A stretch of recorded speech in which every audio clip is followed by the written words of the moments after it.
Good morning, good afternoon, good evening, based on where you are watching from, and welcome to another exciting interview.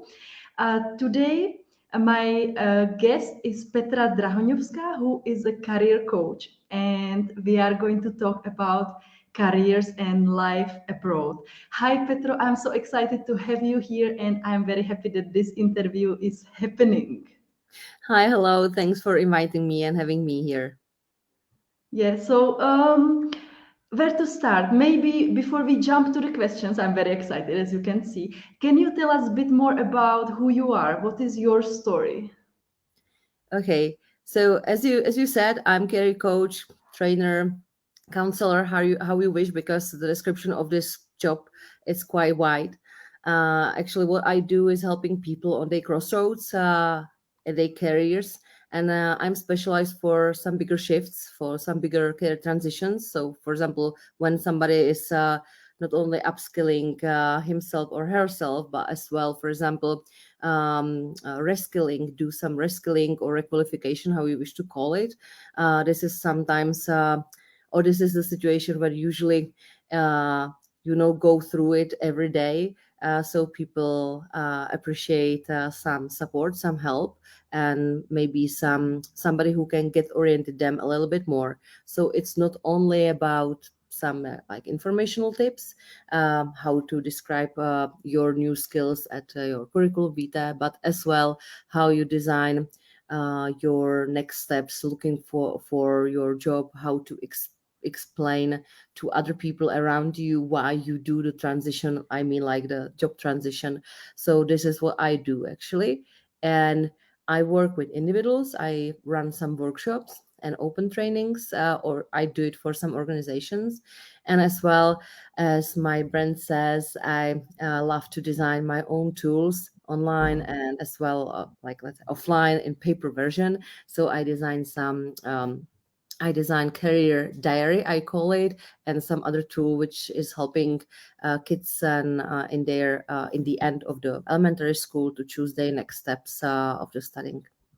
Hmm, thank you. And because this is the channel Intercultural Relationship Celebrate Your Differences, so whoever is watching, maybe you are wondering what we are talking about and how is it connected to relationship.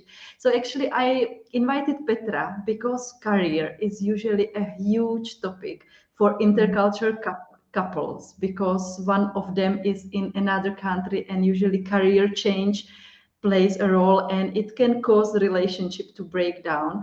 And Petra has interesting story as well. She's from Czech Republic. She lives partly in Czech Republic, but also works and lives in the United States. I hope I got it right. In Mexico or Guatemala, a little bit more Okay. south, southern. Okay. So Mexico and Guatemala. How did I Yeah. came up with the US? I don't know. So Um, that's even more me exciting. either. So my maybe the first question is what are your personal challenges like living half the time in one country and then in the quite different culture like across the world, like how is it like when you work and live in two different continents basically? Hmm. Actually, maybe I'm not so brave as many people that they decide and just go almost next week or something like that. They pack their stuff and they just go. For me, it was some long process, let's say. When I used to be university student, the time started Erasmus programs, which right now is something super super common, and everybody who wants to go, they go. And that time when it started, so it's many years ago, how you can see, it was like more, it was a really strict selection procedure. So you had to apply, and actually only one who had the chance to go was somebody with some foreigner partners. They had better English than average of us. So it was something which was not what was not accessible for me. And that time I had a boyfriend there, so I was more maybe conservative in my mindset, and I was thinking, okay, part of me, I would like to go, but part of me, actually, I can't imagine to leave my boyfriend here for 6 months. It's too long, a long time. Right now, for me, 6 months. Okay, a short time. It's like time runs really fastly. So the time, it was something that I started to think about, but I didn't realize anything actually. And then later, I started with some common normal job as a project manager in this field of education, later in that career guidance as an employee. And um, I started travel more outside of Europe. You know how it is, right? When you're student, you get enough time, but not you are short of money. So usually we go hiking and sleeping somewhere on the floor of flats of our friends. They were at the time at some Erasmus programs, but when you start working, it's vice versa. So usually you get a little bit more money, but less time. But still, my goal was the time start to exploring more other countries outside of the Europe. So we went with friends, usually like backpackers, to Asia and Africa, and then as well to the continent of America, uh, both parts or all three parts. And I started like thinking how I can enlarge this time outside, how people do it. And that we talking about, let's say, 15 years ago, when the digital nomading was not common, and like the informational package you get right now when you like put to the Google working abroad or digital nomadic, you got a lot of stuff. The time these informations actually didn't exist. So I started to thinking, and I started to sharing my thoughts with my friends. And I said to them, oh, I told them, uh, I would like to work somehow abroad, but I don't know how, because I don't want to move like for a long time period. And what you want to do, how you wish to do it, and what will you do? And that time I didn't have answer, but I just started having that vision. And it's changed when I started working on my own as a freelancer, which has been right now almost 11 years. So the time I saw that I can manage a little bit more time, like by myself, and I started doing some small steps. So I still, as a like newbie freelancer, started still traveling as a backpacker. But then the changing point was in Guatemala when I met the Impact Hub. I don't know if your audience know the franchise of these co-working spaces. I think it's one of the largest one. It's called Impact Hub, and I'm member of this co-working space, which is cool. I like it a lot for the vibe and for the community around, which is as well in Prague, internet quite international. And I saw the same brand in Guatemala, in Antigua, and it was newly open. And I entered and asked them, okay, so you're going to open it? And yeah, in a couple of days, so come and you can try. And it was super nice, super cool place, because Guatemala Antigua is a UNESCO city, so it's super pretty nice. And also that house, when it was placed the same. And that time I started thinking it could be cool, maybe part of my work, it's more not that much connected directly with the client, so I need to write some preparation, prepare my presentation, as all this stuff. And usually I did it during the summer, when we as a trainers and coaches got usually lower season. So I started to thinking, okay, maybe I can start taking some Spanish classes, part of the day, and second part of the day I can try to work. So it would be for me. I decided to go first time, not for vacations to travel, but stay in one spot. And I think this was the breaking point, which changed my mind. And then I realized, wow, that's super cool. I don't need to see like many places during my holidays or these days out of Czech Republic. I can stay in one spot and still maybe more understand better culture, link better with the people. And then I got back for 3 weeks, then for 1 month, then for 2 months, and I started prolonging that, and started checking what's maybe bearable for my clients, what I'm able to explain, what I am able to manage financially and like as a time management. uh, and I realized that still be there 3 months there, and 3 months here, it's perfect. And I started because my last job as an employee, I used to work for the biggest Google partner company. So we started that time as well, like more than 10 years ago, with training online and these things and webinars. Right now, super common thing. That time, something rare, a little bit. So I had this advantage. I was able to offer to my clients to try some online sessions, which part of them they were a little bit scared, but okay, let's try it. I'm not sure, but let's try it. Some of them they decided to wait for me, for example, this month, because that time already I had sort of like stronger brand. And also as well, I lost some clients. They didn't want to wait, and they weren't open to do it online. But I recommended to them some of my friends, like colleagues, which I know that they do the same level of quality of services. So actually, it was like step by step. Mhm. And then I combined like living and working in Guatemala and Salvador. Then I moved more from Guatemala, this couple of countries, more to Guatemala and Mexico, and I stay uh, most of the time last 4 years or 5 6 years more, yeah, 6 years, in the south of Oaxaca city, Oaxaca state.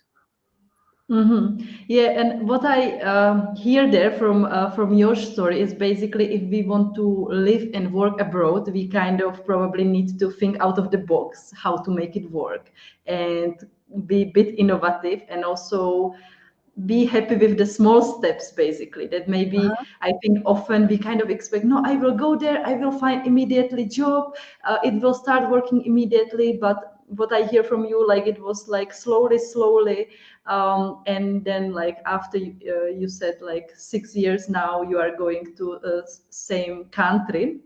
Mm-hmm. So that's what I hear, and what can I think be inspiration for the women maybe who are listening. That sometimes even I know it myself. It's not easy if you stay in one place and then you have to find job in one particular place and you have a family, right?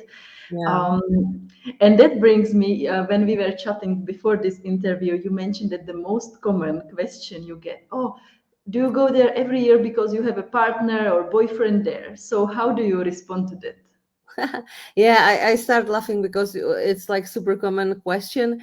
And yeah, we were discussing it before that it's quite like like stereotype that people think that if girl decide to go abroad and work abroad, it's because of somebody, which is a little bit stupid, I think, or like it's too much like inside of us, like thinking like this way, that we like take it automatically. But on the other way, when you check the statistic of digital nomads, for example, you can see that there are a little bit more girls than boys, or it's almost the same amount or percentage. So it's like one thing. And actually, when I travel by myself, I meet a lot of girls. They start traveling, backpacking on their own. And I think this is not necessary, obviously, that there are so many people that they were relocated by their corporate companies, or they moved with their partners because of their job change. But when you decide to go on your own, maybe like start as a backpacker, it's good way, because you need to take all the responsibility, and you see how it's to get challenged by different situations, and be ready. Because one thing is when, for example, something happened to you, you are robbed, or I don't know what else. As a backpacker at your holidays, it's not nice experience, but still it's just holidays. But when you're responsible not for yourself and group of your friends, but as well for your clients, then you need to be ready to like solve it like fastly, and yeah, be more pragmatic. And actually the advice, what I, for example, when we discuss this topic, because I do some workshops for some schools of high school students usually, or university as well sometimes. And this package of career abroad, it's super interesting right now for them.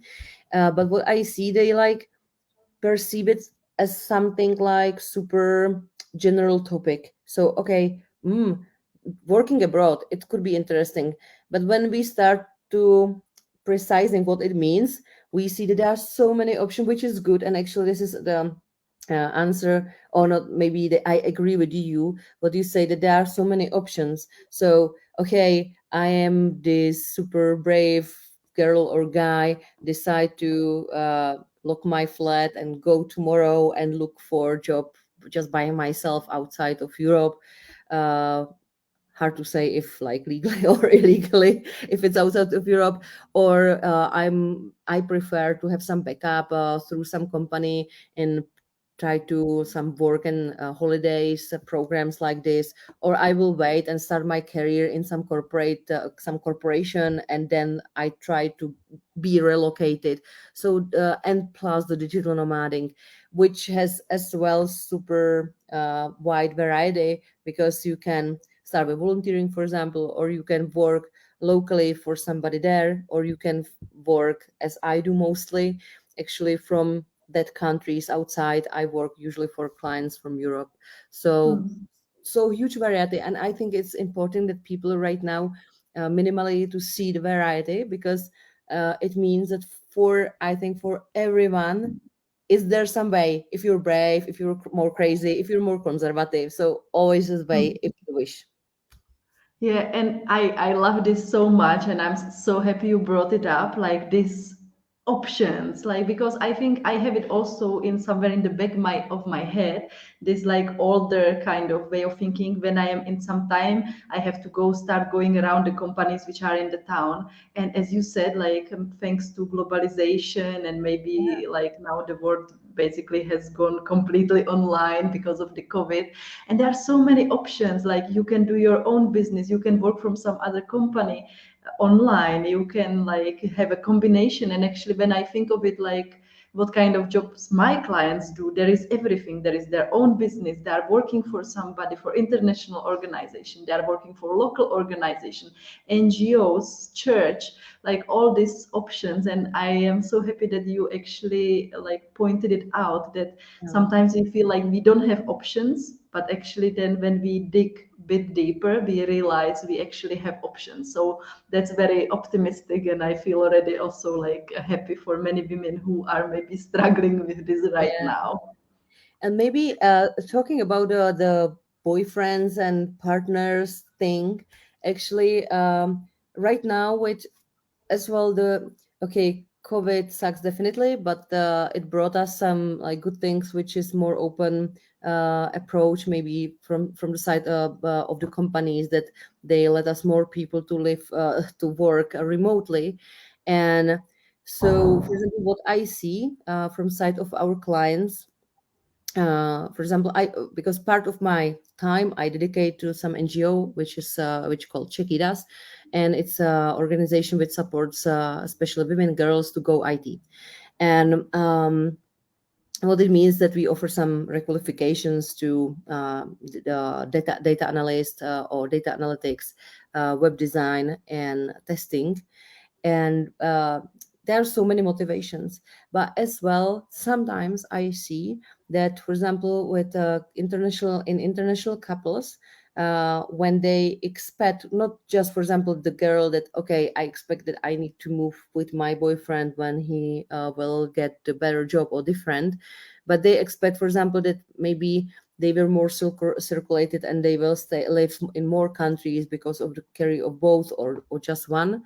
And sometimes some of my clients, they are like thinking in long-term perspective that okay, maybe it's good to add to my skill set something based on technologies, because it could help me in the future whenever what happened or whatever will happen, that I could be ready, and more, I would have more options to choose in the future. Mm. So the technologies and upskilling, even though for example you are, I don't know, teacher, or you baker or whatever, mixture with the new technologies always helps. So because then you can get more options how to work.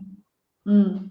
Yeah, this is when people ask me like, what is the most like pros and cons of living abroad? Like, because and I lived in some places which are kind of remote, like in Uganda or even here in Zambia, or then I was based 6 months in Ulaanbaatar, Mongolia. And what Mhm. I always say, what I enjoy about like these completely different countries, that sometimes your favorite things are not there, so you have to like again think out of the box and just try what is available. Like for example, in Mongolia I was going for salsa lessons, or when I lived in a refugee settlement here in Zambia I started learning French because I have like no other option, but it like kind of broaden up my perspective. And it's basically what you are saying, that maybe we move abroad and I don't know, we are a teacher, but then we see there is this programming course for women and we kind of change what we are doing. Or even me, what I'm doing, like I have spent basically most of my life doing humanitarian aid and development. And now I went into coaching, relationship coaching, and I have Mhm. this channel. Yeah. So it's actually, I think, stepping out of our comfort zones and broadening our perspective. It's a huge part of it. And I'm happy you brought it up. Yeah, absolutely. And actually, I want to say it's not about like mixture couples, like from international environment. It's actually the advice I think absolutely like applicable for everyone. So it's never ending process, and it's good to be ready before something will happen. And actually, it's my approach at my work that I try to like show the more approach how to think about the career steps than.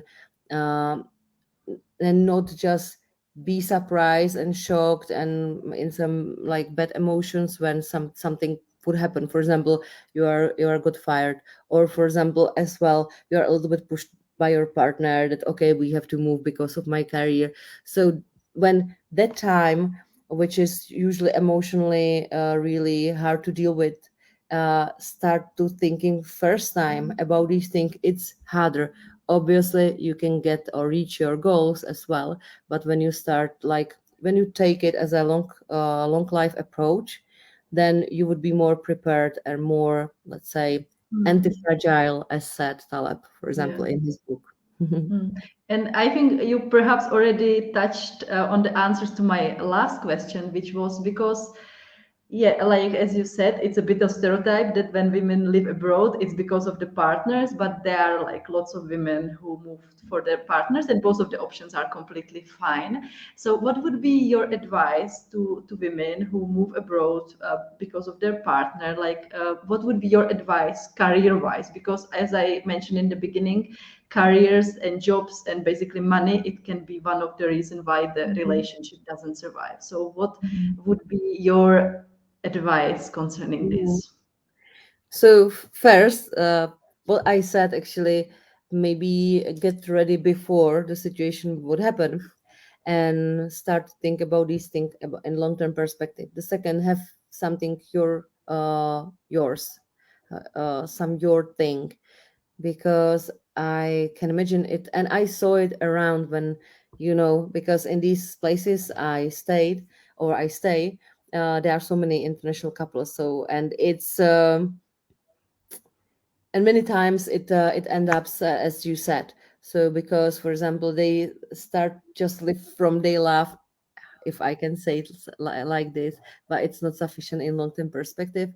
And it's important that from the beginning the girl has something hers, and it could be her volunteering, it could be if she's fine with the money, it could be her own business, even small one. It could be keeping or stay in touch with the business in Czech Republic, even though on the distance. So I think this like not because of the love, just take these things on the second trail, if I can say it like this way. Mhm. Yeah, and I think this what you said, it's so important from two different perspectives. One, if we move to another country, like we need to start creating our own social network. We can't be with our husbands all the time because then we would get crazy, right? Yeah. So this is usually like a job or volunteering is the first place where you meet other people. And Mhm. then secondly, the independence, because you Mhm. never know what happens, and we always go to the relationship that it will last forever, but life happens, right? And I remember I have a friend, like she's American, she was married for a Zambian for a long time. And in the beginning, when we met, she gave me this advice. She said, like, always have about at least like $4,000 in your bank account. If something goes wrong, you will like be able to afford flight tickets. You will be able to afford like healthcare fees. You will be able to live with this money for a few months, whatever. You never know. So this is, I think, like what you said. It's so important to have something ours, from the social perspective and also like the kind of independence perspective. Yeah, I absolutely agree. And actually, it's not just about like internet, like living abroad. I think in general, because I part of my clients there through some NGOs, from some like shelters for women, they escaped from the violent environment in their families. Um, and for example, the girls, they had like, oh, they have good education, they earned in the past good money, but because of the maternity leave, they just lost the access to their accounts, and then they escape from their homes like with some plastic backpack bag, and that's it. So I think, and more difficult is the situation in the environment you don't know. And I see it, even though, for example, I've been living in Mexico, for example, for 6 years right now, still, and I got some friends, etc. Still, it's not your country. Still, there are so many things you don't know, like the subtle things and relations and institutions, institutional support. So absolutely, like from your like inner peace, I think, even though, because maybe it sounds right now, maybe somebody's listening us, and she or he is maybe in love, and okay, we are pessimistic or more maybe too much pragmatic. But yeah, it's necessary to be pragmatic, I think. And then if you got your backup in all cases, in carry, in love, in everywhere, uh, you decide differently because you've got this inner peace, and you know, like, okay, I got my plan, let's say not B but Z, and it Mhm. always will work. So then you're not freaked out that much because of some like harder decisions. So Hmm. Yeah, thank you for pointing that out. That actually, when we have this backup, we are free to decide the best options. When we don't have, maybe we don't have this freedom in decisions. And I think that's like a perfect ending for this interview. It was really, really interesting, and I enjoyed talking about this because I think this is the topic we don't talk that much, and it's very important. And I think we could go on and on. When if people are curious, like how like your works looks, because you mentioned like you do lots of things, like you work with like one-on-one clients, you have some apps like for careers, you do very many interesting things. So if somebody is curious what you do, or if somebody would want to work with you, how they can find you. mhm. Perfect. First of all, thanks for having me here. It was for me it was fun, but I hope that not only, and for your audience, they could find some useful information. And about how to reach me, it's definitely, I'm very active on LinkedIn. So Petra Drahonievská on LinkedIn. I think I'm not sure if there are more people with the same name, maybe, but I will put the link under the video, so yeah, it's it will be easy. nice.